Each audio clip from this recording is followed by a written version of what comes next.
దగ్గర కూర్చుంది. అది మా యూజన్ కాదు, కానీ మేము రా అంటే అది వచ్చి నా బైక్ మీద కూర్చుంది. కానీ మా మనసు మాత్రం మళ్ళీ నిండిపోయింది. ఆ కుక్క బైక్ మీద కూర్చుని మా ఇంటికి వచ్చేసింది మాతో పాటు.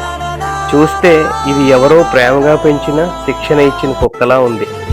మేము దీన్ని ఉంచుకోవచ్చు, కానీ ఇది ఎవరో బిడ్డ, ఎవరో కుక్క.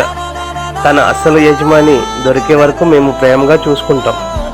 దయచేసి ఈ కుక్క వీడియో అంటే ఈ డాగ్ వీడియోని మీరు ఆ ఒరిజినల్ ఓనర్కి చేరే వరకు షేర్ చేయండి. షేర్ చేస్తారని నా మనవి. ఈ కుక్క తన కుటుంబాన్ని చేరేలా మీరు ఒక్క షేర్, మేబీ అది ఏమన్నా వాళ్ళకు ఉపయోగపడవచ్చు. ఎవరో ఒకరి కన్నీళ్ళు ముగింపు కావచ్చు. Thank you so much.